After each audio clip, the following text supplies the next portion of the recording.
Hi guys, welcome back, and if you're new here, I'm Nessie. It's winter where I live, so I'm moving out of the garden for a bit and working on a library that Mum and Gnome requested. I'm going to build the library on the mezzanine floor above the living room. It's a bit of a tight fit in there, so the plan is to make all the stuff for the space first before permanently squeezing it all in there. I'm not technical minded, so I'm just using Google Photos editing to come up with a rough concept plan. I think 2 long bookshelves that go around one corner and along the walls would work well in the space. And then I want to fill the shelves, not just with books though, but also stuff like bookends, family photos, ornaments, curios, maybe even a bust of a famous gnome. Imagine this could also be a great spot to add a weld globe, if I ever make one, a floor rug, pot plant, maybe even cushions or a beanbag to sit on, but we'll figure out what we need as we go. So here's a template of the library floor space. You can see on the right where the entry ladder will go and where I want the shelves to maximise the space. In case anyone's worried for the children's safety, there will be a railing across the front. Any good library needs lots of books, and lucky for me, you can find loads of free book printables online, and making the books can be as easy or as hard as you want. I'm running with an easy method today using cardboard.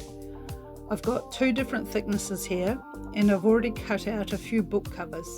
You could use all sorts of things for the middle of your books. Cardstock, mat board, foam board, or even the spine side of magazines. Just use tacky glue to glue on the covers and wait till they're dry before cutting your book out.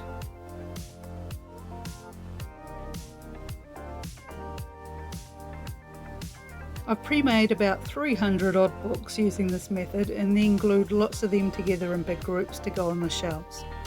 For most of them you'll only see the spines and covers. I do have a budget version hack for anywhere the page edges will be seen, and I'll show you that shortly.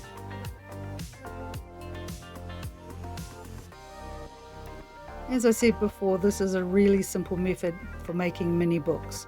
The hardest part of what I'm doing here literally is just making sure the covers are straight.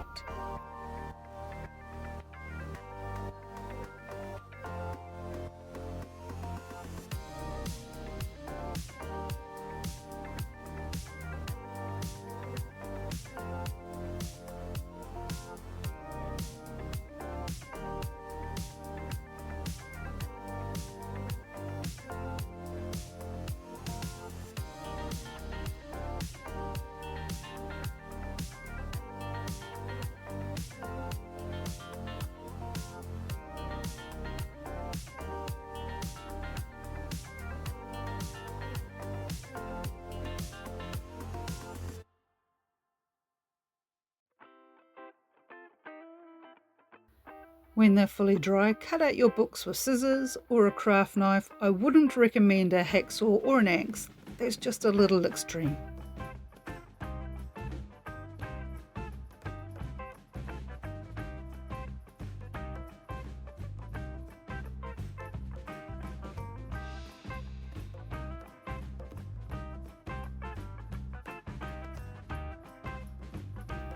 Now for the page edges hack. I'm simply cutting a strip of scrap paper the same thickness as the books. As you can see, my ruler is apparently not for measuring and only used for a straight line, and even then not always successfully. But that's a whole other story. I'm using tacky glue on the strip, and I wrap the strip around the exposed edges of my cardboard book. You trim off the excess, and there's your basic budget page edges. From there you can choose to colour them or draw lines on them, whatever you want.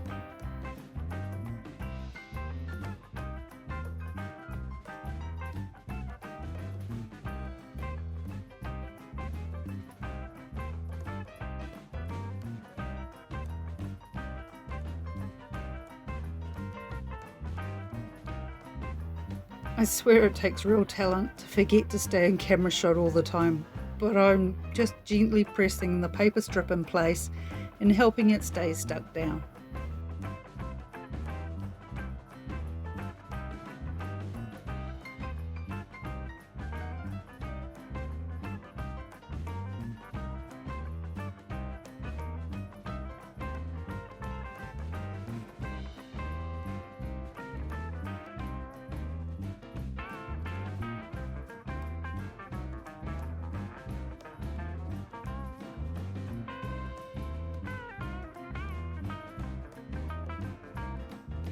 So here's the books with their crisp white pages, and I decided to colour a few of them with gold pen to make them fancy schmancy, because my gnomes deserve it.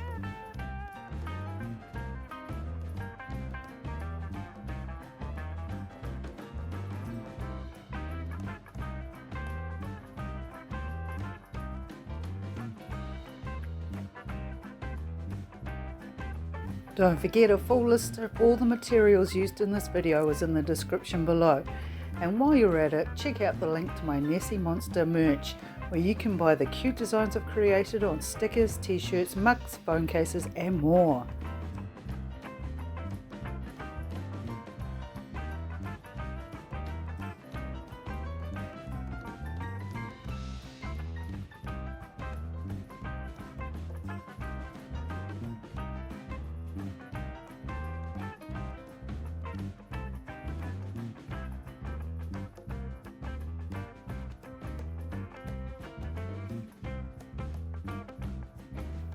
Here's all the rest of the books I've made, all different shapes and sizes and quite possibly more than I need, but I can always find more places in the Gnome Home for more books.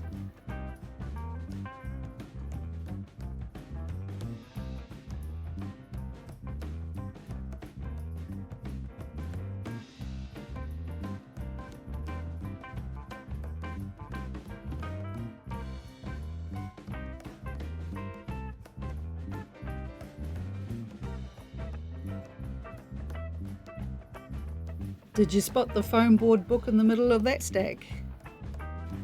Here's a book with actual pages I made for another project.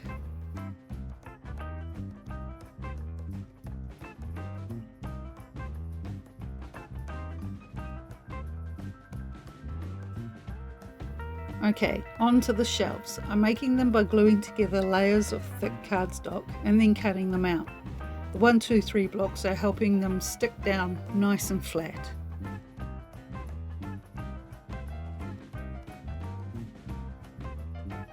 Instead of painting the shelves, I dove into my trash stash and found these cardboard offcuts from another project that I painted and scored to look like wooden planks.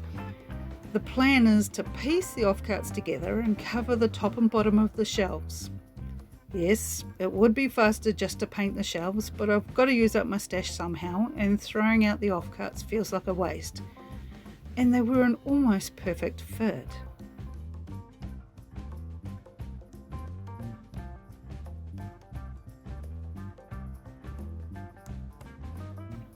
I'm using wood glue here for both sticking down the offcuts, but also for added strength to the shelves. I cover them one side at a time and leave them with weights on until the glue fully dries. It was like working out a jigsaw puzzle, and I was also quite proud of my glue restraint with a minimum of oozage.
The front edge of the shelves needed a pretty trim, so I have painted some strips of scrap cardstock packaging, a brown, green, earthy kind of tone, and in true Gnome fashion, I'll add some folk art to them to stop them looking so plain.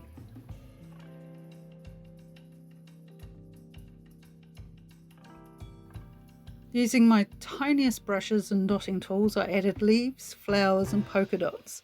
The gnomes love this stuff and it really adds to the coziness in their home.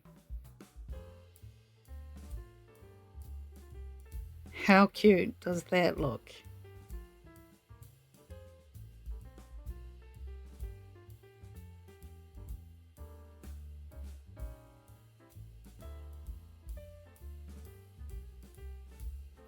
My final task today is gluing the trim onto the shelves. I'm doing this by alternating super glue gel and tacky glue. I want that trim to take hold fast and stay put. And I'm going to be honest with you when I say I love how they turned out, even more so with the books displayed on them. I hope you do too. Next time I'm framing a few family photos to go on the shelves and around the house and other rooms.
If you've enjoyed this video, I'd really appreciate it if you hit the like button and subscribe to my channel. Ring the notification bell so you don't miss out on any new uploads, and leave a comment because I'd love to hear from you. It really helps my channel to grow. If you want to share your own crafty ideas and projects, join my Facebook page called Nessie Monster Crafts. And we have Fun Day Fridays where we can all show off our latest works in progress.